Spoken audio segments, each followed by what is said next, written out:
sit ons hier ook met dankbaarheid dat U ons God en Vader is. Dat U die God is wat ons by die naam ken. Dat U die God is wat in ons behoeftes voorsien. En daarom is vanoggend sit ons hier met hierdie dankbaarheid en ons bring aan U al die lof en al die eer en die dankbaarheid van ons harte. Amen. Broers en susters, julle almal wat aan die Here hoor, genade, barmhartigheid en vrede vir julle. Dit kom van God ons Vader en Christus Jesus ons Here. Dit word 'n werklikheid in ons lewe deur die kragtige werk van die Heilige Gees. Kom ons is besig met hierdie preekreeks oor 'n lewe van betekenis. En vanoggend se tema is om te hê of om te wees. Dis die vraag. En ons gaan saam lees uit Lukas hoofstuk 12 vanaf vers 13. Nou, dis die tweede deel in hierdie reeks. Verlede week het ons stilgestaan by Lukas hoofstuk 9. Waar Jesus sê as jy mens agter hom wil aankom, dan moet jy jou lewe verloor om dit te kan kry. En vanoggend vra ons die vraag maar, wat beteken dit om te hê of om te wees? En dit gaan nog gelukkig in twee dele wees, vanoggend deel 1 en volgende Sondag deel 2. Maar blaai asseblief daarso na Lukas hoofstuk 12, die gelykenis van die ryk dwaas vanaf vers 13 gaan ons saam lees. Kom ons bid saam.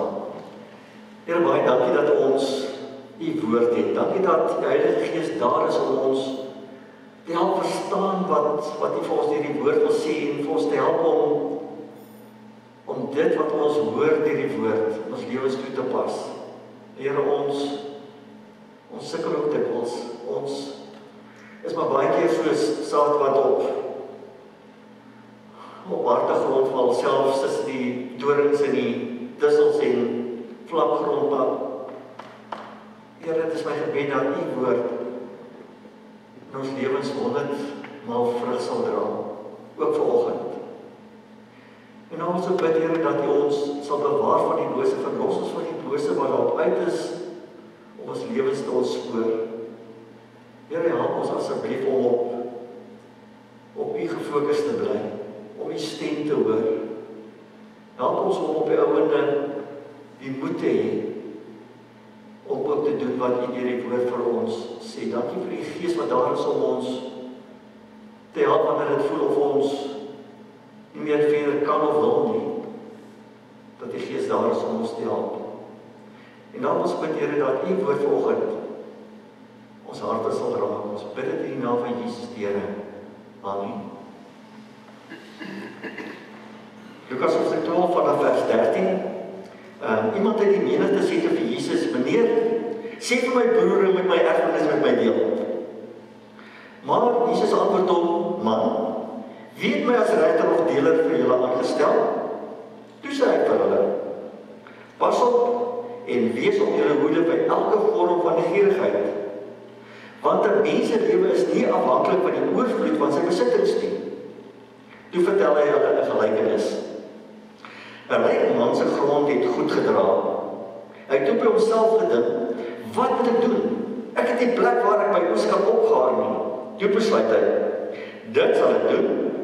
Ek sal my skure afbreek en groter bou. Daarin sal ek al my graan en al my ander goed opgaar. Dan sal ek myself sê, mens, jy het baie goed wat weggesit is vir baie jare. Hou op met werk, eet, drink en leef lekker. Maar God het vir hom gesê, jou dwaas, vannag sal jou lewe van jou geëis word. En wie kry dan alles wat jy bymekaar gemaak het? So gaan dit met hom wat vir homself skatte vergader en nie ryk is by God nie. Tot sover.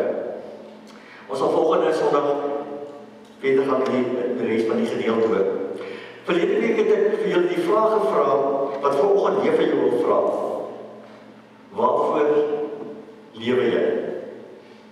Wat maak dat die lewe vir jou die moeite werd is ook op hierdie ouderdom wat ek en jy is? Of het ek gesê dalk makliker gevra? Wat breek jou hart? Wat gryp jy so aan waar dat jy nie kan wegkyk en sê, ek kan dit net nie laat staan nie. En ek leer Sondag ook vir jou sê, as jou antwoord dalk is, wel, niks. Daar's niks wat my regtig aan die hart gryp nie. Dan wil ek weer vir jou vra, maar voel dit nie soms vir jou?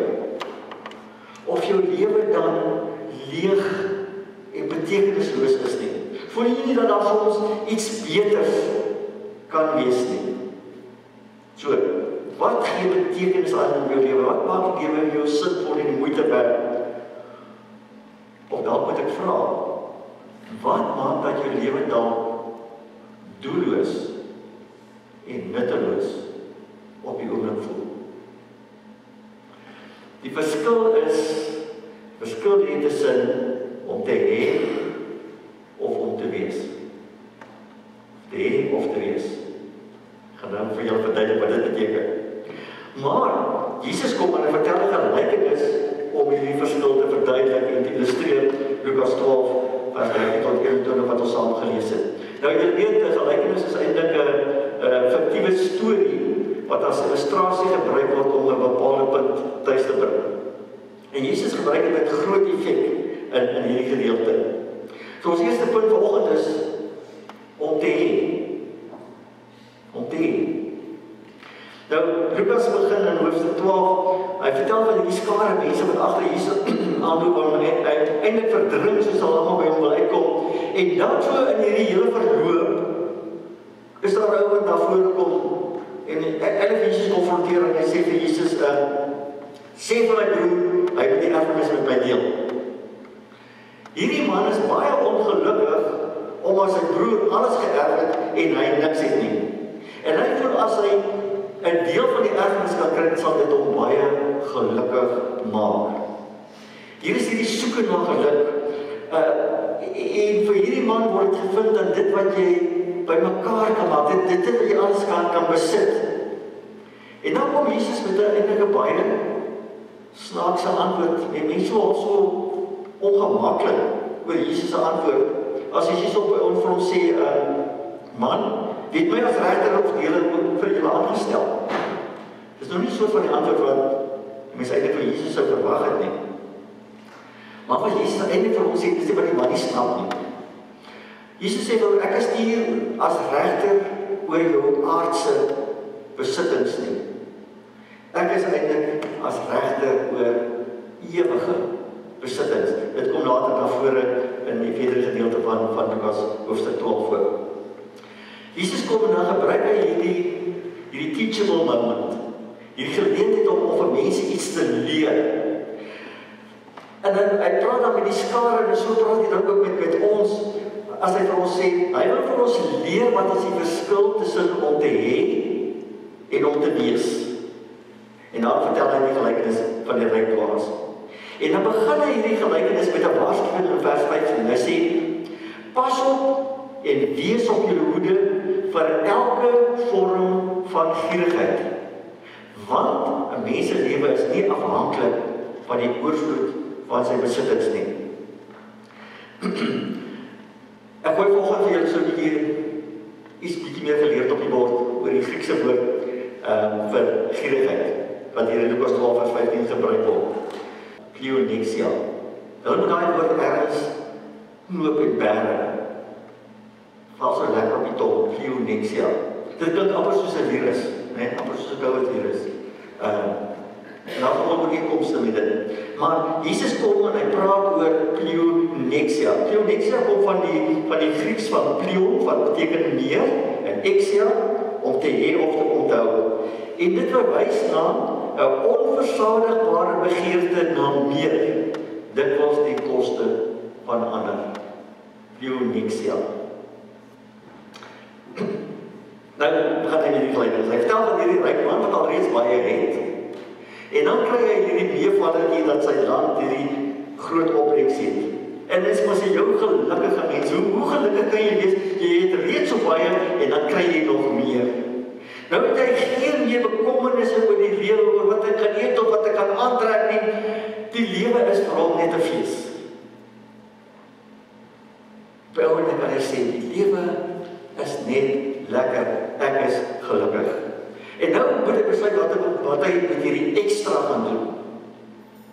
Nou as jy al reeds so baie het en al opgegaan, meer as wat jy eintlik kan opgebruik en jy kry ekstra, wat doen jy met dit? Wat doen hy? Hy sê wel, dat ek dit wat ek het, moet vergroot. Nog meer opgaar vir myself. Vers 18. Dan sal ek vir myself sê, nee, jy het baie goed wat weggesit is vir baie jare. Hou op met werk, eet, drink en leef lekker. En ek dink as 'n mens nou jouself na sy skoene kon indink, dan kon jy sê, maar weet jy wat, dis dan nou 'n lekker lewe. Ek sou nie omgekeerd as ek in daai man se skoene kon staan en te sê, die toppe, hou op met werk, eet, drink en leef lekker. Jy het meer as genoeg vir jouself, jy hoef niks te bekommer nie. Maar die vraag is daar soort lewe wat hierdie man vir homself bedink? Is dit 'n sinvolle lewe? Is dit 'n lewe met betekenis? En dis die vraag waarop Salomo ook geworstel het. Nou moet jy weet, Salomo was die rykste man op daai stadium, ek dink ek meer as Elon Musk gehad. Maar bovenal was hy ook die slimste man op aarde. En hy het geworstel met hierdie vraag, wat maak die lewe die moeite werd? Wat gee sin aan die lewe? En dan skryf hy Prediker, en hy begin sommer daar in Prediker 1 vers 2, as hy sê, alles is sinloos. Absoluut alles. Die lewe het geen sin nie. Alles loop uit op niks. Dis nou 'n manier om iets te begin met die skrywe. Absoluut negatief. Maar nou moet jy onthou dat Salomo, ek dink hy was seker ons ouderdom wat hy al gekyk het aan die lewe. En hy kyk na alles wat in die lewe al gebeur het, dat hy sê, alles loop uit op niks. Dan hoofstuk 2. Hy sê, vers 1, ek het toe besluit om die lewe te geniet en uit te vind wat geluk nou eintlik is. Hy sê, want dit was 'n sinlose gejaagde wind. Ek het ontdek dat om te lag nie veel sin het nie en dat geluk nie veel beteken nie. En dan gaan hy verder, hy gaan eintlik oorboord in sy hele soeke na die sin van die lewe, na die soeke na geluk. Hy gaan kyk, wat is daar in die lewe wat hy alles gelukkig kan maak? So van vers 4 sê hy, ek het 'n groot projekte aangepak. Ek het huise gebou, wingerde aangeplant, parke en tuine uitgelê, verskillende vrugtebome geplant en watervore uitgekap om 'n groot bos met groen bome na te lei. Verder het ek 'n groot klomp werkers, mans en vrouens in diens geneem en hulle kinders my eiendom gemaak. Ek het ook groot troppe vee vir my gekoop, meer as wat enige koning voor my gehad het. Hope, silwer en goud het ek bymekaar gemaak. Ek het talle sangers en sangeresse aangestel en baie mooi meisies gekry om my gelukkig te hou. En naderhand was ek groter en belangriker as enigeen wat ooit in Jerusalem gewoon het. Hy sê, wat ek in die tyd wou gehad het ek gekry. Ek het myself niks ontseen nie en ek was gelukkig oor alles wat ek bereik het. Dit was my beloning vir al my moeite. En mense kon sê, Salomo, you have arrived. Wat meer in die lewe kan 'n mens begeer? Wat meer wil jy in die lewe hê? Dan volg vers 11. Hy sê, toe het ek alles wat ek gedoen het, krities begin ondersoek. Oor my werk en inspanning het ek baie nagedink. En ek het besef dat alles sinloos is. Dis bloot net 'n mors van tyd. In hierdie wêreld is daar absoluut geen sin nie. Dit sê 'n ou wat alles in die lewe gehad het. Alles wat jy ooit kon droom in jou wildste drome, het hy meer as dit gehad. En dan kyk jy daarna en sê, ek besef dat alles waarmee ek my besig gehou het, alles wat ek opgegaar het, beteken niks. Die lewe is sinloos, 'n mors van tyd. Hoe kom dit dat Salomo tot hierdie uiteindelik kom? Hierdie nadenke kom. Ek bedoel, vir Salomo die rykdwaas in die gelykenis gaan dit om te hê. Dit wat hulle geluk sou bring. Hulle hele lewe het gedraai om dit wat hulle bymekaar gemaak het. Hulle het gelei aan,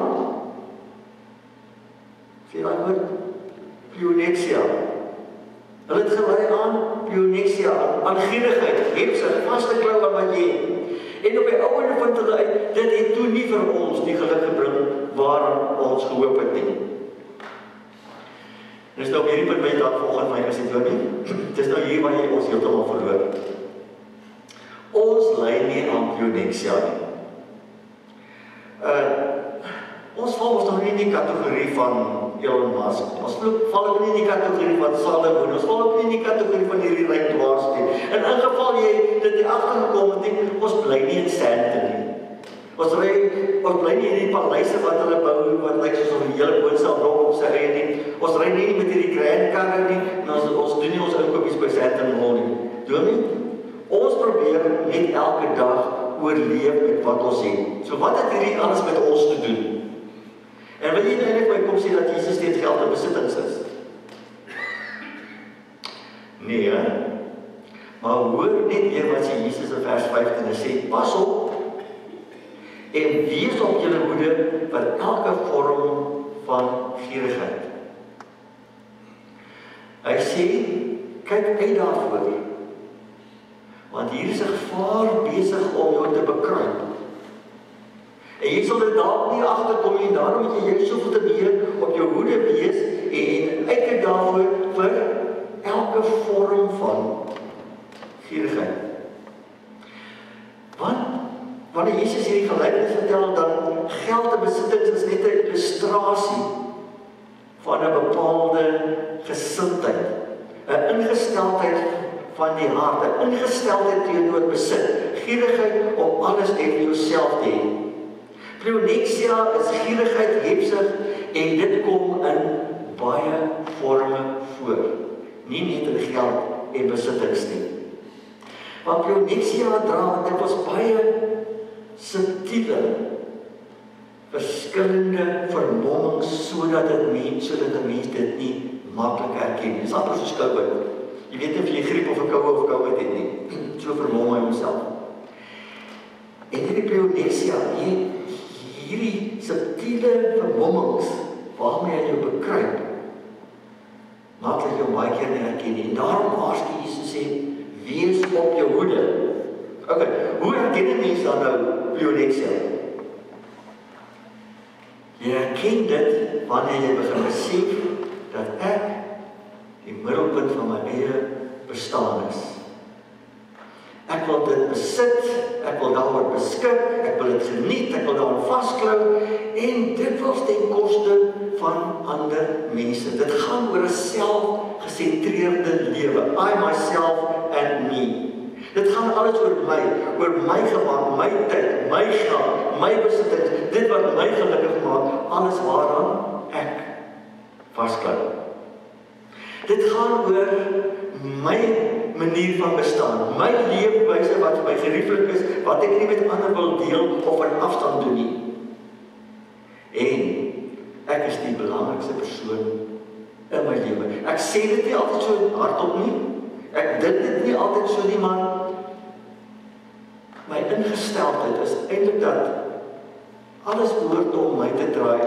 Ek behoort besit en alles te kry. Alles wat dit verloop soos wat ek wil hê, die dinge gedoen moet word. En die grond daarvan is selfsug.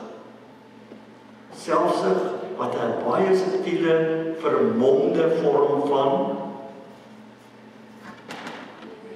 pleonexia is. Daar's hy. Selfsug is hierdie mooi subtiele, vermomde vorm van pleonexia. En dit maak dat ek op die ouende nie meer iets het wat my hart raak. Dit maak dat ek op die ouene nie meer nood raak sien nie, want ek is te besig met myself en met my eie soektog om nie gelukkig deur die lewe te gaan. En daarom maak dit byvoorbeeld dat ek met gawes wat ek het, nie by die kerk betrokke raak nie, want ek het nie tyd daarvoor nie, ek het ook nie lus daarvoor nie, want dit lyk soos werk. En daarom bly ek aan Pionexia.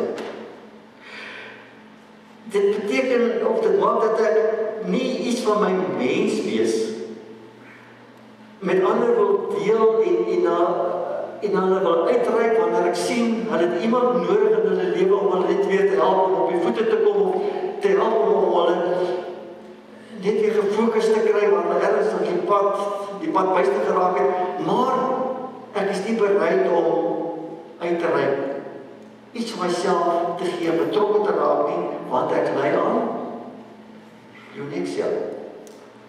Dit gaan op die ouene oor my selfgesentreerde lewe waar ek vasklou op my geld en my besittings.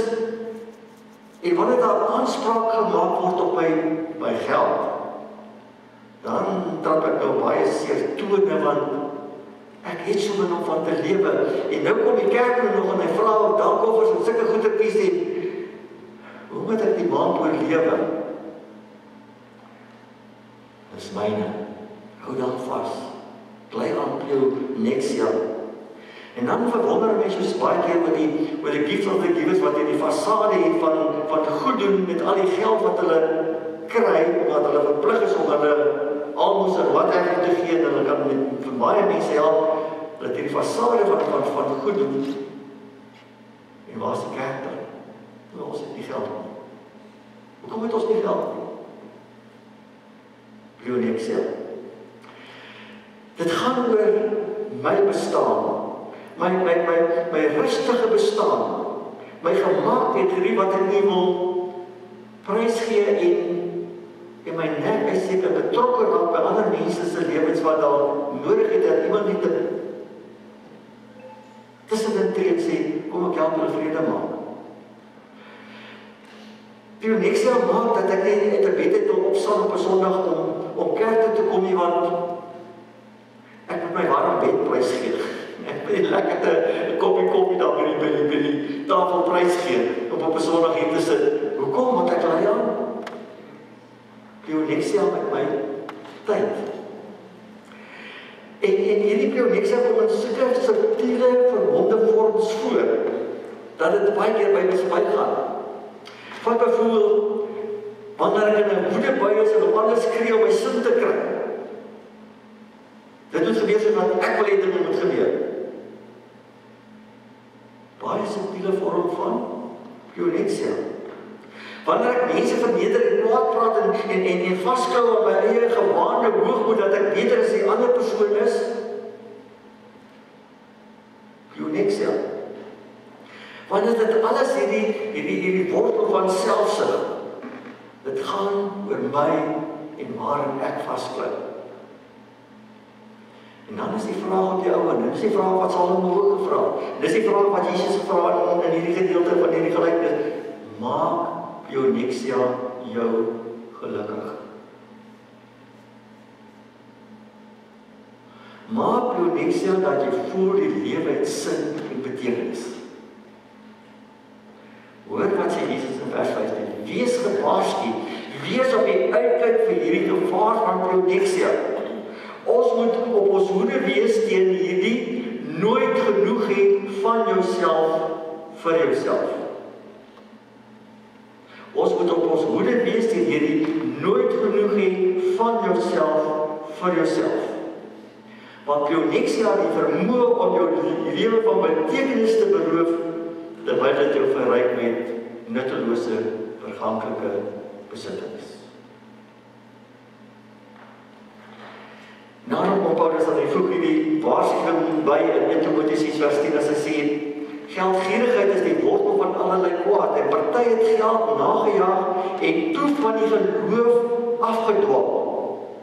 En daardeur het hulle hulself baie ellende op die hals gehaal. Hulle het gedink om te bou van my gelukkig maak. Maar op die ouende die een ding wat die belangriker is, al die besittings is verloor, hulle geloof verloor, en hulle was by ons nie gelukkig nie, want hulle het self baie ellende op die hals gehaal. Paulus praat in Efesiërs 5:5 van gierigheid is afgoderry.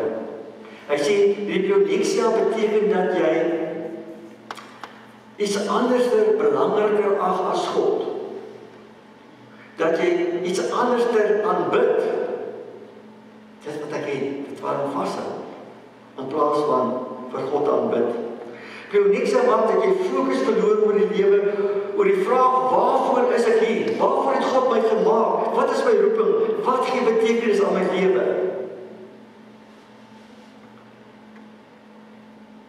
En dis die vraag dan volgend, wat ek en jy vir mekaar moet vra. As ek diep na my eie lewe moet kyk en vra, lei ek dalk aan Reproductie? Toets jouself. Jesus sê in Matteus 5:21, die dinge waarmee jy jou van vroeg tot laat besig hou, sê wat die belangrikste in jou lewe is.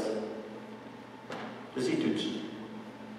Die dinge waarmee jy jou van vroeg tot laat besig hou, sê wat die belangrikste in jou lewe is. Wat is die belangrikste in jou lewe? Waarmee hou jy jouself die meeste van die tyd besig? Is dit dalk jouself waarmee jy jou besig hou? Alles wat rondom jou en jou bestaan en jou geluk wendel. Van hierdie ryk man die gelykenis sê Jesus die volgende, vers 20. Hy sê, hierdie ryk man het 'n verskriklike fout gemaak. Hy het God buite rekening gelaat. Op daardie selfde dag nog het God vir hom gesê, jou arme dwaas, hoe stupid kon jy net nie wees nie? Okay, dit is my vertaling. Vandag nog sal jy doodgaan, en wat word dan van al jou besittings? Jy kan dit toch nie saam met jou na die doderyk te vat nie. Weet julle, so gaan dit met almal wat die verkeerde skatte bymekaar maak. Die doderyk is die enigste beloning vir al hulle harde werk. Hoekom noem Jesus hom 'n dwaas? Hoekom sê Jesus hom jou stupid? Wat het jy gedink? Hy was 'n dwaas omdat hy besit is deur dit wat hy besit het. Hy was 'n dwaas omdat hy besit is deur dit wat hy besit het. Reproductie. Alles wat hy gehad het, alles wat hy gekry het en nog meer, het hy vasgehou vir homself. Het hom gelukkig gemaak. Was sy lewe sinvol. Maar dan gaan Jesus voort in vers 21 as hy sê, gee julle lewens eerder aan God. Maak julle skatte by hom bymekaar, dan wag daar 'n splinternuwe lewe op julle. Want Jesus kom en hy sê, daar is 'n ander moontlikheid. Daar is 'n ander opwindende manier van lewe wat die lewe sinvol kan maak, anderster as wat hierdie ryk dwaas sy lewe ingerig het. En die anderste deel is nie om te hê nie, maar om te wees. En dis waaroor volgende Sondag gaan praat. So, die slotte. Hierin wil ek jou weer vra. Waarvoor leef jy? Wat maak vir jou die lewe die moeite werd? Wat gryp jy so in die hart dat jy kan sê, ek kan nie my gesig wegdraai, ek kan nie aan die pad kyk en net verby dit loop nie. En dalk nog belangriker, wat maak dat jy deur niks geraak word nie? Dat die nood van mense by jou verbygaan, kan dit dalk Reproductie wees. Maar dit hoef nie so te wees nie. Jou lewe hoef nie doelloos en sinloos te wees nie, want jy kan wees wat God bedoel het jy moet wees. En dit sal geweldige sin en betekenis in jou lewe gee. Dit sal jou lewe totaal en al verander, dat jy die oggend opstaan met 'n doel in die lewe, om te wees in plaas van te. Daarvoor sal jy ongelukkig volgende Sondag weer kerk toe moet kom. Kom ons bid saam. Here, baie dankie dat U woord so skerp en reguit is met ons. Maar Here, U ken ook al ons verdedigingsmeganismes. U weet hoe maklik ons onsself regverdig en al die storieetjies wat ons onsself inprent asof dit die waarheid is, terwyl U Gees kom en deurdring tot in ons diepste wese met U woord. Ek wil bid, Here, dat U Gees en woord vanoggend ons so aangeraak het, dat ons ook so Salomo op die ouene moet gaan krities nadink oor ons lewens, oor waaroor gaan dit vir ons, en dat ons nie soos hierdie dwaas vir buite rekening sal laat nie. Here, vir ons opnuut weer met U teenwoordigheid op so 'n manier dat ons dit waarvoor U ons gemaak het sal raak sien.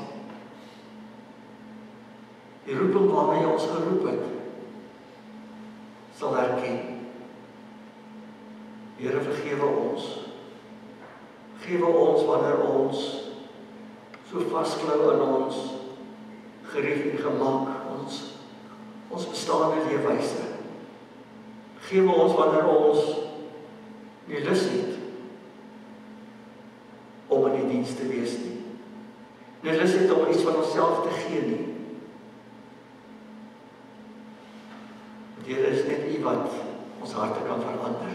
En dankie dat U beloof ook dat die goeie werk wat in ons begin het, dit sal U voltooi tot op die dag dat Jesus kom. Here, moet asseblief nie ophou in ons lewens nie. Ons bid dit in die naam van Jesus die Here. Amen. Weet ontvang die seën van die Here en gaan huis toe met die vrede van God. Die Here sal julle seën en julle beskerm. Die Here sal tot julle redding verskyn en julle genadig wees.